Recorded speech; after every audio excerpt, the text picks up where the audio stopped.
Hello, fellow strangelings. Today I am doing an audio commentary style reaction video to my alter ego's inaugural video. Inaugural video. I feel like I'm doing a bad job. Hello, fellow strangelings. Today I am doing an audio commentary style reaction video to my alter ego's inaugural video over at Confessions of a #1 Fan. If you are interested in seeing this video in its full glory with original audio intact, then find SethFan Forever, that's the number 4 and Eva with an A, on YouTube, Twitter, and now Instagram. Here goes, typing in SethFan Forever into YouTube. Looks like the recording is still going. Okay, I am gonna do transmissions from the closet, the shrine, and it has closed captioning. I put that in there. I'm feeling anxious, more than you would think, because this is like a real public appearance.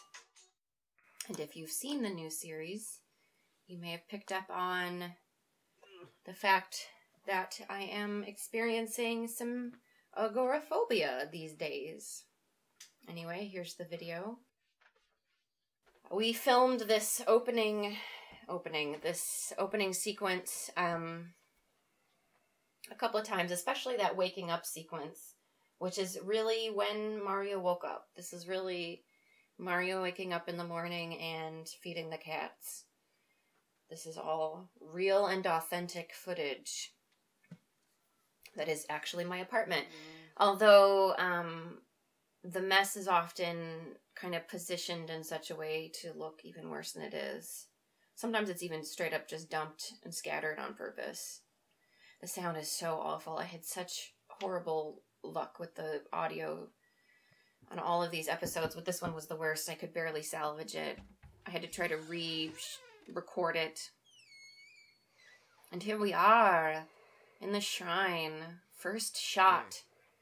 I wanted a really long, boring intro so that first colorful shot would just be amazing and just go pow on your eyeballs. Oh my god, the audio here is so bad. I mean, closets are already kind of a weird space to be recording audio in, and then my equipment would malfunction and files could get corrupted and deleted, and I had no luck on the first episode as hard as I tried. So here's where the series that was sort of like the prologue, and here it is, me getting ready to address the world. Hello, Internet. I am SethFan Forever. These graphics may seem so dorky, but they are so much work. They are dorky on purpose. That is intentional. Expiring stalker. That is a joke kind of for my kid sister who said something to that effect once about how she was a stalker and she was proud to be. I am married. That is true. I am agoraphobic. Yep, also some other personal problems. I wonder if it's time to mention why I have that yellow mark on my face. That is supposed to be a question if I do a Q&A episode, so I'm not sure if I should give away all my secrets now. Well, my hair is falling out. That is actually a lot of my hair. That represents about... Sorry, I'm eating a piece of cheese while I talk. That blob of hair represents about 1 combing of my hair. I think maybe 2 combings of my hair. That I just comb my hair and that's what's wedged in there. The largest closet that I've ever had, but this is true. Yeah, I mean the largest closet I had, it was big enough to fit a twin bed, and I've had some very large closets in my life, and I have used more than one of them as a bedroom. And I did use a closet as a bedroom for 6 months. This closet is, it's a lot of things to me. It's my reading nook. Notice that suddenly all that noise in the background is gone. And my hot box. and Well, I on my spend version. a lot of time in here. I really spend pretty much all of my time in here. That is not true. It is actually really uncomfortable in that closet. It's small because it is so small. Happy little space. I really only go in there to shoot. Occupational therapy. That is true. I actually started this project because I find that sometimes I've had a lot of it already, so I need a project that doesn't matter, that I'm not emotionally attached to, just to get me up and doing something, and then not worried about whether or not it turns out bad or whether or not I can finish the project. I just have to get up and do something. And this project was that initially for me, just with the fan art. It was sort of like a joke, like who really cares about these self-portraits if they look like crap or not. And then I decided to do the series, and the series became a way of working through real issues I was having with my agoraphobia. By the way, I've never had a therapist say this. This is ridiculous. I think that's it.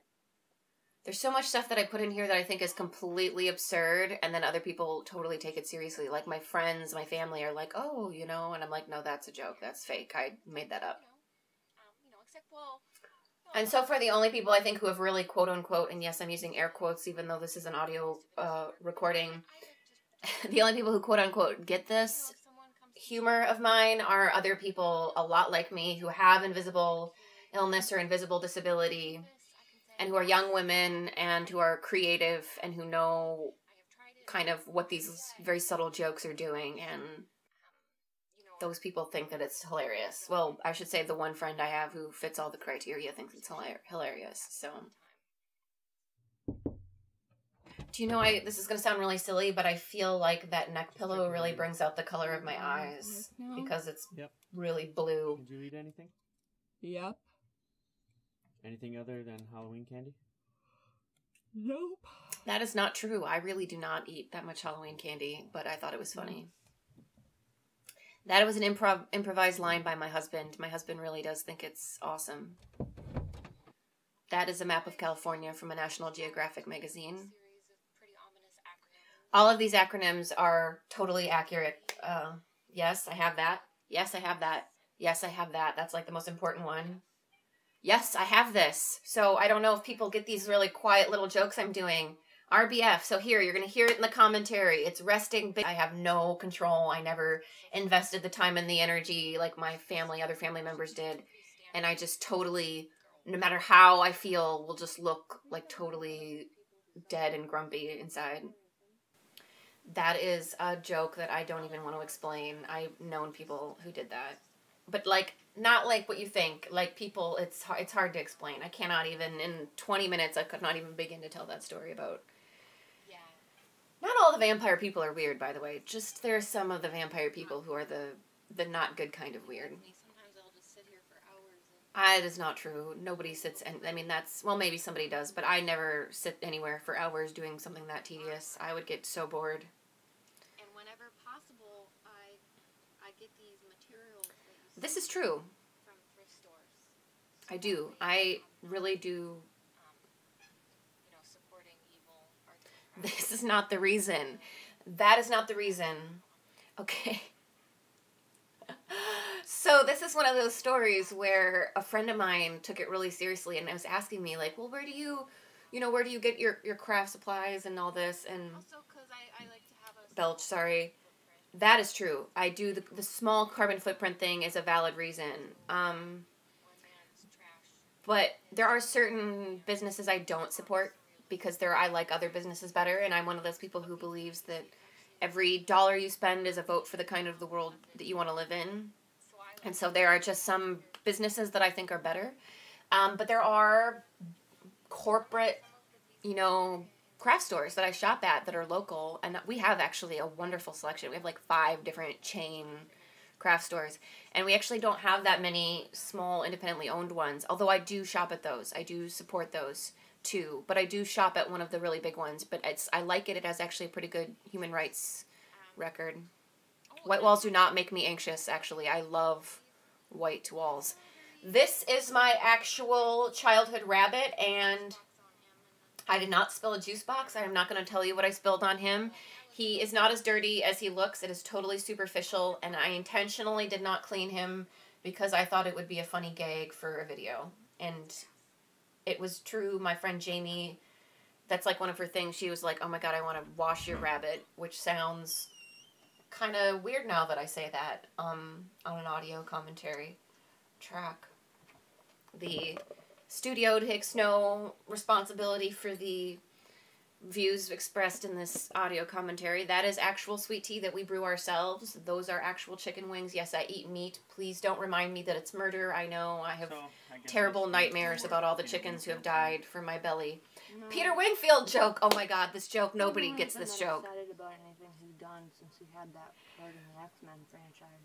So shortly after his part in the X-Men franchise, he became a doctor. And it's this joke that no one in the world is ever going to get unless you're watching this video. And if you even know who Peter Wingfield is, I love you, and I would like you to be my second husband. I'll just need to talk to my first husband. Or wife, you know, whichever you are, I'd like to marry you. That is true. I write a lot of poetry. That is kind of true. I started writing poetry for Seth once I started doing this project. Write a lot about sickness and misery. Yep. Yes, write lots of deep stuff. That book I am reading, in case you can't see, is Twelfth Night, the comedy by William Shakespeare. It is my favorite play, and it comes up later in the 100 Things I Did in 2015 video. Uh-huh. Oh my God, this also comes up. Buy it on eBay? Oh, no, it just looks like his... There's an Easter egg reference to this in 100 Things, man, and it's like my favorite joke I did, and I don't know that anyone notices these things. Well, I bet I really did. Okay, so half of it ripped off, but it was still attached, and this is true. I really did rip off my thumbnail, and that is also referenced in the 100 Things episode. For some reason, my right thumbnail, I think because I'm one of those people who uses it like a tool, it ripped off about, plus my nails have been really weak because I'm a little malnourished. And although not since I started taking these multivitamins, they're amazing. Anyway, my right thumbnail likes to bend off about halfway down the nail bed and then just like rip halfway off. That is true. I like to look at those details. That's puffy paint, man. These artwork really did take like hours and hours sometimes, but it was just because it was just like sitting there was my form of relaxation. You know, other people have coloring books. I did self-portraits. Oh, the one on the left is there on a purpose because it's like my favorite with the puffy balls. That's my husband's favorite too. Oh my God. This is actually a true story. I really did have a dream about Seth MacFarlane's biceps and doing this. My dreams are not usually this interesting, actually. I'd left all these pasty white shapes, you know, kind of like I had been doing a lot of Seth tribal artwork at the time, so I think he was on my mind. All around his... Oh, that's an interesting thing I guess I could comment on right now. I don't really have this much of an obsession with Seth. That is a gimmick for the series. I wanted to do something that was really dumb and funny, that wasn't an actual personal problem, so that if sometimes I was dealing with stuff that was really painful, I could kind of use a Seth gag to make it less painful, because it's not actually one of my real personal problems, is that I have this obsession. Good night.